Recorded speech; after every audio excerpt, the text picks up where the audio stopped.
Nous est avec Joris en direct. Joris, félicitez-le, il a fait une sacrée match. Il a fait gros match. D'ailleurs, vous avez les félicitations du plateau de Canal et notamment de Samir Nasri. On parlera de votre performance individuelle dans quelques instants. Parlons de la performance globale. Ce soir, Paris vous a embêté en première période. Vous avez pris le dessus ensuite. Qu'est-ce qui a fait la différence? Non, je trouve pas que Paris nous a un peu embêtés. S'attendait à ça. Ça savait que ça allait être un match difficile pour les deux équipes. Et savait qu'ils voulaient souvent jouer avec Kylian dans la profondeur. J'ai essayé de gérer ça, mais non, c'était un peu compliqué. Donc je savais qu'il allait très vite, mais bon, c'était un travail d'équipe aujourd'hui. Mais le coach nous avait bien prévenu fallait être prêt. Et aujourd'hui, on l'a été et on est très heureux. Racontez-nous comment vous avez géré ça, vous, personnellement, avec Stanisic sur votre droite. À chaque fois, vous étiez bien en place. Kylian Mbappé, notamment, a eu très peu d'espace. Comment on gère ça? On savait qu'il fallait fermer les espaces. Moi et... Sur l'ensemble des deux matchs, vous avez quand même été assez supérieur à Paris. Vous gagnez là-bas, vous gagnez ce soir ici. Paris est un grand club, le Bayern aussi évidemment, mais vous avez été surpris finalement d'être pas si inquiété que ça. On savait que ça allait jouer sur les détails. Voilà, on a marqué le premier but avec une erreur de l'adversaire. On a bien profité. Mais voilà, je suis encore un jeune joueur, je suis à l'écoute. Je joue aussi avec des grands joueurs qui me donnent beaucoup de conseils, comme Thomas Müller. Et que ce soit en équipe de France aussi, comme Giroud. On me donne beaucoup de conseils et moi je prends. Vous avez raison, merci beaucoup. Bonne soirée. Bonne soirée. Vous avez noté que les conseils, il les prend des attaquants. Il faut croire que ça marche parce que ce soir, il a été énorme. Hervé, il insiste sur quelque chose qui est très important et qui a fait la différence ce soir. Il parle d'équipe. On a joué en équipe.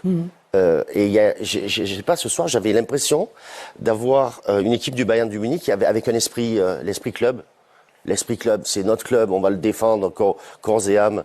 Et en face, on n'a pas encore cette culture-là, cette culture du club. Alors je sais que bon, le Bayern de Munich, c'est quand même un club exceptionnel depuis des années.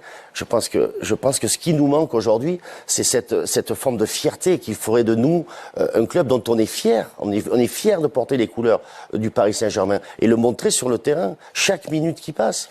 Il a été formé au Paris Saint-Germain, mais il est bavarois désormais. Kingsley Coman avec Joris Sabi.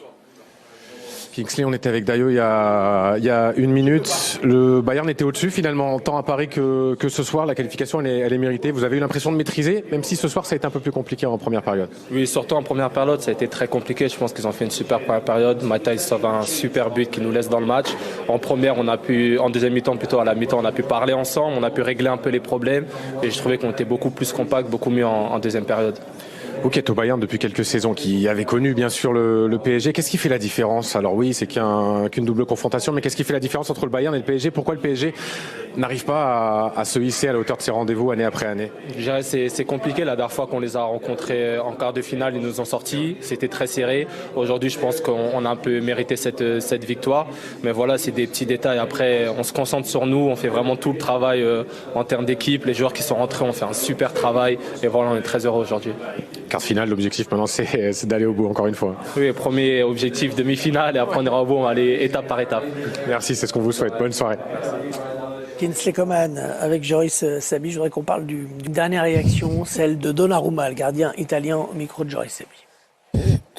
Gigio, merci de nous répondre. Vous sortez du vestiaire, quelle est l'atmosphère? Qu'est-ce que vous vous êtes dit entre vous? Siamo delusi. On est déçus. Il y a beaucoup de déceptions. La Ligue des Champions, ce sont des détails. En première période, on aurait pu faire mieux. On aurait pu marquer, mais on n'a pas réussi à le faire. Je pense que l'équipe a tout donné. Mais le foot, c'est comme ça. En Ligue des Champions, on sait que les détails font la différence.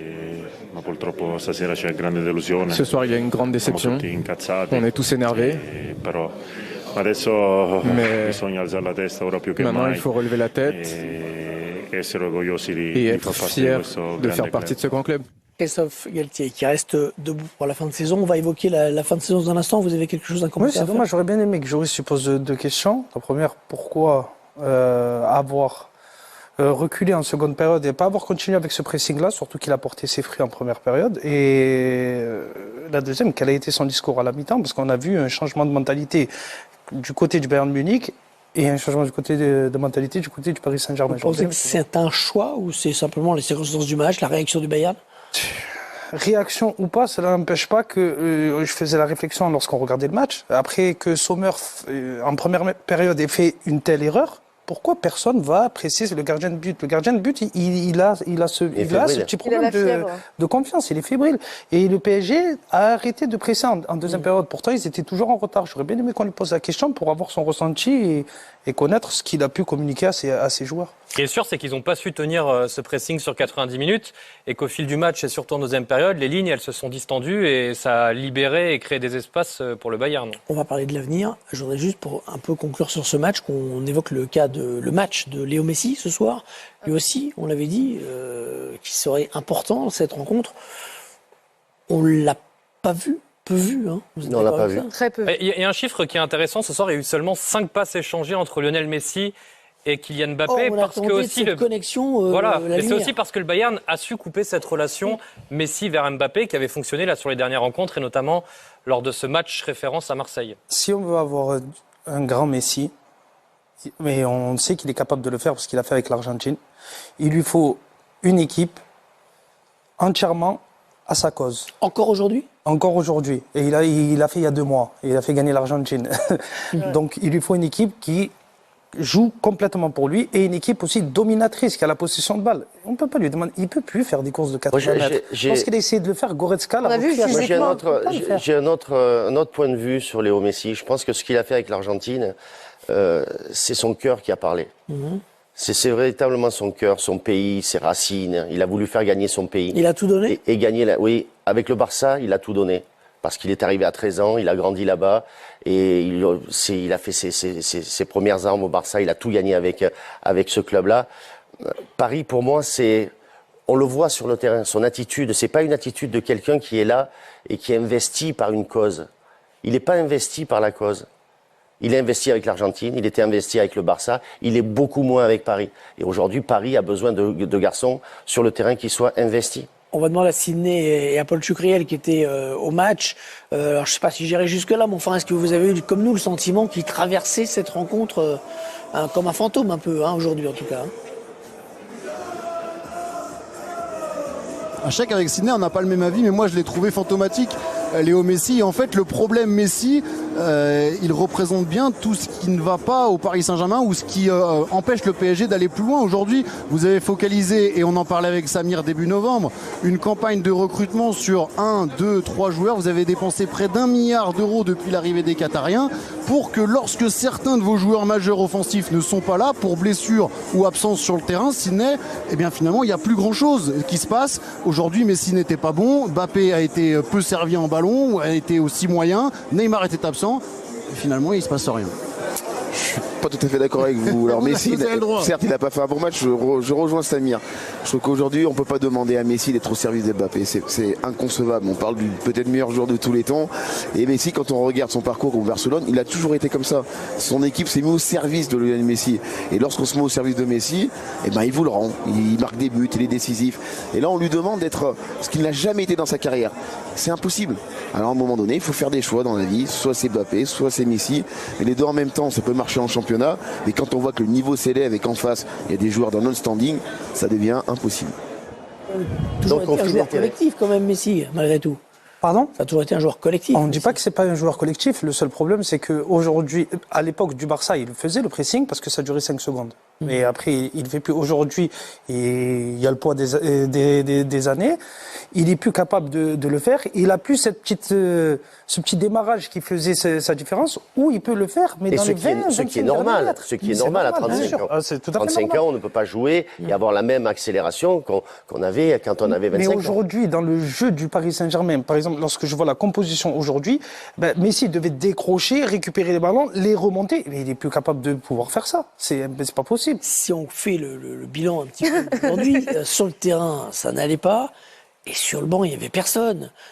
Dites-nous le banc qu'il y a au Paris Saint-Germain en fin de match et comparons-le. Les entrées des deux. Rien que les joueurs qui sont entrés, les 5, Mukele, Bichiabou, Zahir Emery, Ekitike et Bernat. Et après, les solutions qui restaient derrière, c'est Solaire, le jeune Garbi.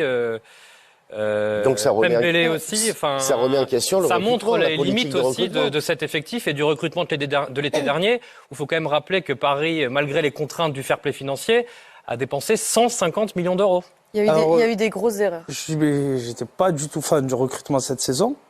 Mais les conséquences, c'est le recrutement depuis 4 ou 5 ans. Aussi. Lorsqu'on Oui, prend Draxler avec un salaire astronomique ou l'autre et qu'on n'arrive jamais à les vendre. Il va revenir, hein, Draxler. Voilà, Il est prêté, donc ça. après, le PSG se retrouve dans blessé, une d'ailleurs. situation délicate.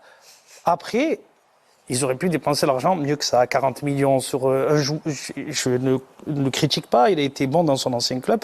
Il a fait une demi-saison de Ligue 1. 40 millions, c'est beaucoup d'argent, 40 millions. Et qui dit Ouais, mais qu'il je pense, Hervé, Ekitike, il a fait 6 mois à Reims, quoi. C'est pas non plus. Et bon, on ressort souvent cet exemple, mais Kalimundo a été lâché alors qu'il donnait plutôt satisfaction. Il avait aussi cette verticalité et cette puissance physique qui manque au PSG. Je pense que, comme tout le monde le dit ici, ce qui est inquiétant, c'est que je pense qu'il y a une politique sportive qui n'a pas eu de cohérence. Et tous ceux qui sont passés par là, les directeurs sportifs, ont essayé de rattraper une politique sportive qui n'a pas marché auparavant. Et en fait, tu cours après un esprit d'équipe, mais l'esprit d'équipe, David, on le cherche au Paris Saint-Germain depuis 10 ans, quoi. Enfin, moi, ils ont voulu recruter des stars, tu peux pas. J'ai un regard là-dessus, Laure, qui est... je pense que si on veut regarder demain avec un côté très positif, il faut regarder derrière ce qui n'a pas été fait. Moi, j'ai été très surpris par le passé d'entendre au Paris Saint-Germain des gens dire « nous ne sommes pas ici pour gagner le championnat, mais pour gagner la Ligue des Champions ». D'abord, sois prophète en ton pays avant de t'exporter. Ça, ils ont fait cette erreur au début, ils le disent plus trop maintenant. Oui, non, mais avoir un peu plus d'humilité. Un peu plus d'humilité dans l'approche, dans la formation, travailler sur l'académie, sortir des jeunes joueurs, davantage. Au lieu de faire... Je pense que cette politique bling-bling, à un moment donné, elle est dépassée. Ou alors, tu affirmes complètement ta démarche, et là-dessus, tu l'assumes. Mais après, il ne faut pas venir, parce qu'il y a tout le monde là. Il y a des gens qui rêvent que le Paris Saint-Germain gagne la Ligue des Champions, des gens qui sont déçus, des jeunes qui sont déçus. Et moi, je pense à tout ça. Le Paris Saint-Germain, c'est une entité. C'est un club qui fait rêver beaucoup de gens. Peut-être pas les Marseillais, mais qui fait rêver beaucoup de gens. Non, mais regarde. Donc, à un moment donné, il y a ce respect-là à avoir. Il y a ce respect. On ne joue pas que pour soi. On joue pour les autres, on joue pour les supporters. Non, mais pour résumer, regarde ce qui est assez drôle. Pardon, je réagis sur ça. Je ne sais pas si le club fait rêver, mais la ville, en tout cas, quand tu es joueur de foot, on te dit bien, tu vas vivre à Paris. Parce que Samir, il connaît toutes les boîtes de nuit. Allez, ouais, c'est comme le club. Bon, c'est un problème aussi, d'ailleurs. Ça, c'est un énorme problème. Non, mais ce qui est assez drôle sur la constitution de l'effectif, c'est que là, on conclut le match en disant Messi, il faut que ce soit que pour sa cause, ce qui est assez juste. Donc ça veut dire qu'il faut qu'il y ait que Mbappé. Avant le match, c'était bon, s'il y a Messi et Mbappé, ça va. S'il y a pas Neymar, non. En fait, c'est ni avec les trois, c'est ni avec les deux. En fait, il faut qu'il y en ait qu'un. En fait, il faut construire un effectif. Une équipe. Une équipe. Les Galactiques du Real, ils ont voulu additionner 1000 stars, ça n'a pas marché. Ici, ils ont voulu faire la même chose, ça ne marche pas. Je pense qu'il faut changer globalement la constitution de l'effectif. Il y a eu une volonté l'été dernier qui a été annoncée par Campos et Galtier, c'était de resserrer le groupe. Alors ils l'ont fait quantitativement. Mais qui est entraîneur, Campos ou Galtier? Ah, ça c'est notre question, ouais. Ils ont resserré le groupe quantitativement, mais on se rend compte qu'il y a quand même eu des recrues. L'été dernier, il y a eu 6 recrues. Qualitativement, le groupe, peut-être qu'aussi, il a été resserré par rapport à l'été dernier. En tout cas, il n'y a pas eu de plus-value de la part des recrues qui sont pour la plupart du temps remplaçants et pas sur le terrain. Dans l'évolution de la grandeur du club, c'était important de prendre des stars. Au départ. Paris, c'est tout départ, avec Zlatan. Au départ, voilà. Pour que le club ait une place en Europe. Aujourd'hui, on dit le Paris Saint-Germain en Europe. Les gens, oui, c'est un grand club. Avant, en Angleterre, tu dis Paris Saint-Germain, Farmers League. Et pour eux, on est des connaissent pas David Ginola. Il y a une autre problématique, Hervé, c'est que là, on est en train... Maintenant, il faut avoir une politique sportive, un peu à l'image des grands clubs, ce qu'ils font, le Bayern. On a beaucoup parlé de Kylian Mbappé. La question qu'il faut se poser, ça, là maintenant, est-ce qu'il va rester? Parce qu'un club comme le Paris Saint-Germain qui se fait éliminer très souvent au stade des 8e et des quarts, un garçon qui veut écrire l'histoire, il est obligé de jouer dans un club qui va gagner des titres. Donc forcément, aujourd'hui, ça ne rentre plus dans son... Il n'aura pas le ballon d'or déjà. Voilà, les ballons d'or, les titres. Et puisque j'aurais Samy posé la question, Christophe Galtier, la question se pose-t-elle pour vous? Bien évidemment. Mais pas pour la fin de saison. Il y a un titre à aller chercher, ils ont 10 points d'avance, je crois, c'est ça? Moi, je pense pas qu'ils vont le limoger avant. Mais Hervé. Non. qui vont pas Hervé, aller la stabilité d'un club, c'est l'entraîneur en premier. D'accord, donc ça ne servira à rien de changer d'entraîneur maintenant, on est d'accord. Mais ça servira à rien. Et deux, même s'il part à la fin de l'année, ça veut dire qu'il est arrivé en début de saison.